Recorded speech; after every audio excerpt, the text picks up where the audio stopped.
আর যে চিটাগাংয়ের মেয়র হন এবং অতীতে আমি সাধারণ তিনি মেয়র চিটাগাংয়ের কম, উনি বন্দরের রকম বেশি।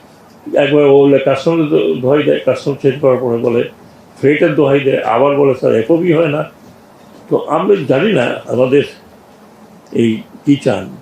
আমার সোজা কথা হচ্ছে যারা বেনিফিট হয়েছেন এইসব করে, আমি আশ্চর্য হই যখন আপনারা এগুলো পেপারে দেয়, একবারও জিজ্ঞেস করেন নাই যে চিটাগাং পোর্ট থেকে প্রতিদিন কত ইললিগাল টাকা ওঠে।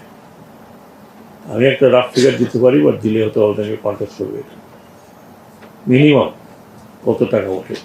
প্রত্যেকটি জায়গায় জায়গায় চাঁদাবাদি। গাড়ির স্ট্যান্ড আমি বাইর করে দিচ্ছি, ভিতরে কি ভিতরে বাস ট্রাক দাঁড়ানো, দিনের পর দিন দাঁড়ানো, যেটা জায়গা না, কেউ না কেউ চাঁদা নিয়েছে এখান থেকে, ওখান থেকে বের করে দেওয়া হয়েছে। বাইরে গেছে সেখানে চাঁদা নেওয়া হচ্ছে। আপনারা নিজেরাই বলেন, জাস্ট টেল মি। আর যে চিটাগাংয়ের মেয়র হন এবং অতীতে আমি সাধারণ তিনি মেয়র চিটাগাংয়ের কম, উনি বন্দরের রকম বেশি।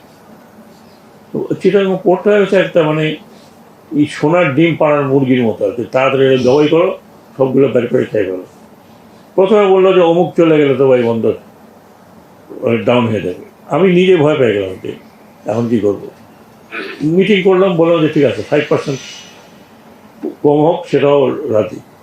এখন প্লাস এখন পোর্ট এখানে দিনের পর দিন লাগতো, সেখানে একদিন দেড় দিন এবং তারও কম সময় লাগছে।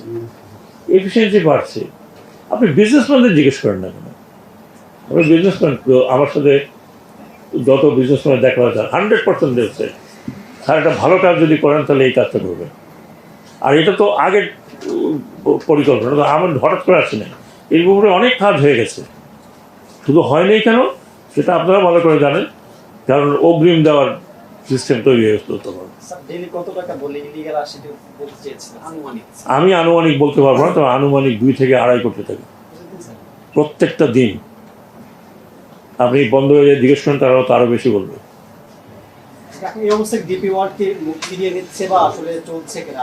আমি এখনো বলতে পারবো না, কারণ এটা আমার পর্যায় থেকে বের হয়ে এখন বিডার পর্যায়ে আছে। আমি ওই দুটার কথাই বলতে পারি যে দুটা অলরেডি সাইন করেছি।